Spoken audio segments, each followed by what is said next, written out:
হরে কৃষ্ণ, জয় গীতা। কি ভাবছেন পিতামাতার শ্রাদ্ধ করবেন? পিতামাতার শ্রাদ্ধ করতে হলে পিতামাতা জীবিত অবস্থায় থাকতেই শ্রাদ্ধ করেন। মরে যাওয়ার পর আর শ্রাদ্ধ করার দরকার নাই। কেননা যদি আপনি শাস্ত্রবিধি মেনে পিতামাতার শ্রাদ্ধ করেন, তো এটি আপনাকে বুঝতে হবে যে যে শাস্ত্রগুলো কি বলছে। শ্রাদ্ধ শ্রাদ্ধ কি? যা শ্রদ্ধার সহিত দান, এটি আসল শ্রাদ্ধ, নাকি এই চাল ডাউল কলা বিভিন্ন ধরনের নারিকেল ডাব, এই কাপড়, তারপর মশারি জুতা ছাতা এই ধরনের জিনিস দিয়ে ব্রাহ্মণকে তাজা করা, এটি শ্রাদ্ধ? আসলে কথাটি যদিও খারাপ লাগে, তো আমরা গীতা যদি আপনারা বিশ্বাস করে থাকেন, করজোড়ে বিনতি করব পুরো ভিডিওটি দেখবেন। কারণ আমাদের গীতার আলোকে বুঝতে হবে যে শ্রাদ্ধ কি, শ্রদ্ধার সহিত দান কি, শ্রাদ্ধ কেন করব। শ্রাদ্ধ করতে চাইলে আপনি আপনার পিতামাতা জীবিত অবস্থায় থাকতে, অথবা যার শ্রাদ্ধ করতে চান জীবিত অবস্থায় থাকতে তাকে সেবা যত্ন করুন, তাকে ভালোবাসুন, ভক্তি করুন, তাহলেই তার শ্রাদ্ধ হয়ে যাবে। মরে যাওয়ার পর আর শ্রাদ্ধ করার দরকার নাই। কেন? গীতায় বলা আছে, নৈনম ছিন্দন্তি শস্ত্রাণি নৈনম দেহতি পাবক ন চৈনম ক্লেদে আন্তপ ন শোষয়তি মারুত। অর্থাৎ এখানে আত্মা সম্পর্কে বলা হয়েছে শ্রীমদ্ ভগবদ গীতার 2য় অধ্যায় সাংখ্যযোগের 23 নম্বর শ্লোকে। কি বলছেন? নৈনম ছিন্দন্তি শস্ত্রাণি নৈনম দহতি পাবক ন চৈনম ক্লেদে আন্তপ ন শোষয়তি মারুত। অর্থাৎ আত্মাকে অস্ত্র দ্বারা ছেদন করা যায় না।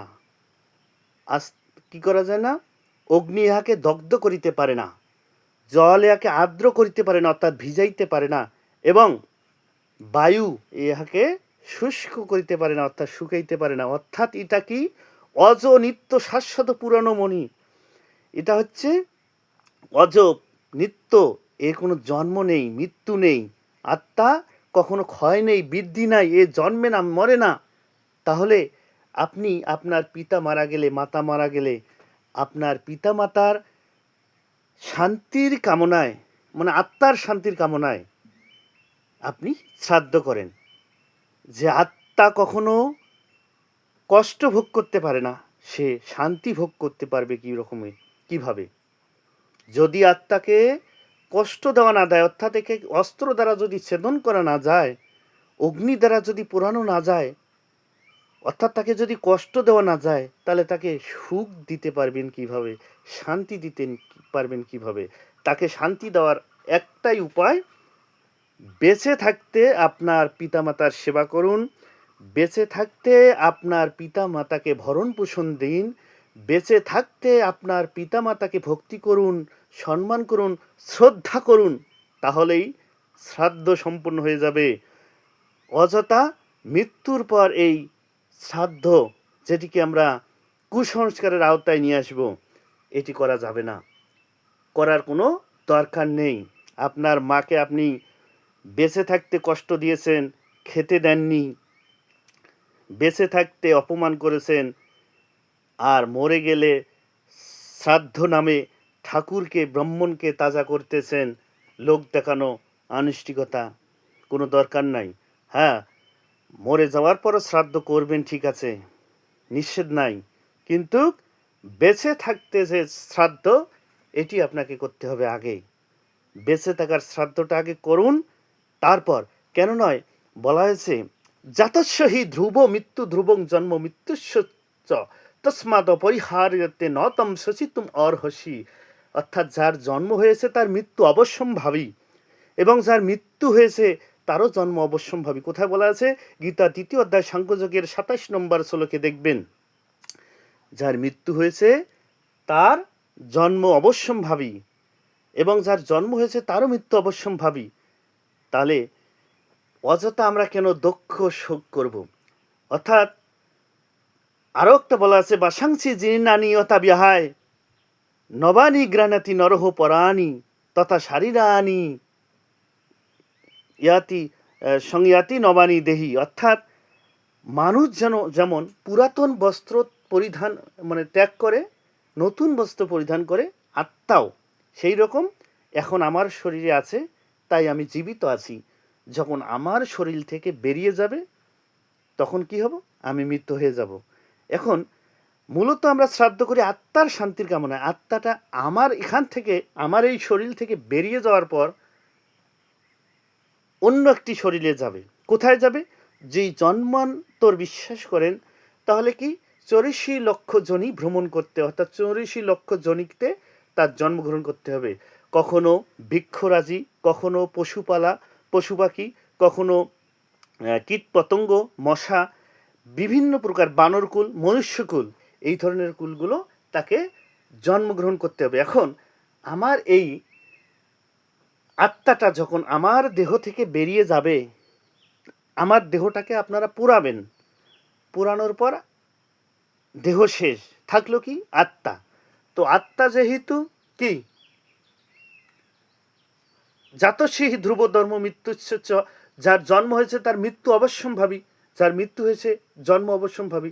তাহলে আত্মা আমার এখান থেকে যখন বেরিয়ে গেল, সেই যে নতুন বস্ত্র পরিধানের মতো আমাকে পুরাতন বস্ত্র, আমার এই দেহটা তার কাছে পুরাতন মনে হয়েছে, সে পরিধান করে এবার কি উলঙ্গই থাকবে? অর্থাৎ আপনি যখন একটা জামা পরিধান করেন, পরিবর্তন করেন, আপনি কি সময় নেন? অর্থাৎ জামাটা খুললেন আর একটা নতুন পরলেন, উলঙ্গ তো থাকবেন না। বিশেষ করে নিচের দিকেই কল্পনা করেন, আপনি একটা শাড়ি খুললেন, আপনি আরেকটা শাড়ি পরলেন, উলঙ্গ থাকবেন? উলঙ্গ থাকবেন না। অর্থাৎ অনুরূপ আত্মাটা আমার এখান থেকে বেরিয়ে যাওয়ার আগে অটোমেটিক আরেকটি জনিতে সেট আপ হয়ে যায়। অটোমেটিক আমার আত্মাটা যতক্ষণ আমার দেহে আছে ততক্ষণ তার পূর্বেই আরেকটা দেহে সেট আপ করে রাখে। অর্থাৎ আমি যদি একটা জামা পরিধান করি, নতুন জামা নিয়ে আসি, তখন আমি কি এই জামাটা কখন খুলবো? আরেকটা জামা প্রিপারেশন নিব আগে, যে এই জামাটা পরবো নাকি, না কেমন, যে এই জামাটা ফেলে দিলাম তারপর কতদিন হয় হোক, এই রকম নাকি? না, আমি এই জামাটা তখনই ফেলে দেব যখন আমি আরেকটা জামা সংগ্রহ করব। অনুরূপ আত্মা যখন আরেকটা ঠিকানা পেয়ে যায়, আরেকজনের ঠিকানা পেয়ে যায়, তখন আপনার এখান থেকে বেরিয়ে সরাসরি ওই জনিতে গমন করে। তাহলে তখন ওই জনিতে গমন করা মানে কীটপতঙ্গ, মশামাছি, যে কোনো আপনার শরীরের আত্মাটা ওই আত্মায় পরিণত হলো, তখন আরেকটা জীবন্ত, আরেকটা নির্জীবকে জীবন্ত জীবন দান করলো। তাহলে এই যে আপনার এই দেহটা তো আপনি শ্মশান ঘাটে পুড়িয়ে ছাই করলেন, তাহলে আমার আত্মার শান্তির জন্য আমার ছেলে মেয়ে শ্রাদ্ধ করলে এই শ্রাদ্ধ কি আমাকে হবে? নাকি বেঁচে থাকতেই যদি আমাকে সেবা যত্ন করে, বেঁচে থাকতেই যদি ভক্তি করে, তাহলে আমি আশীর্বাদ দিতে পারবো? নাকি আমি এখন মরে যাওয়ার পর কীট পতঙ্গ হলাম, এই কীট পতঙ্গ, আমি তো ওই জন্ম নিয়েই তখন ব্যস্ত, ওই জীবনের চক্রান্তে আমি আবার আবদ্ধ হয়ে গেলাম, তখন কি আমার এই এই জন্মের কথা মনে থাকবে যে আমার ছেলে শ্রাদ্ধ করতেছি, যাই একটু আশীর্বাদ দিয়ে আসি? না, বেঁচে থাকতেই, বেঁচে থাকতেই শ্রাদ্ধ করেন, শ্রাদ্ধর সহিত দান, বাবা মাকে ভরণ পোষণ করেন, পিতামাতাকে সম্মান করেন, ভক্তি করেন, তাদেরকে ভালোবাসেন, তাহলে ভগবানও খুশি হবে।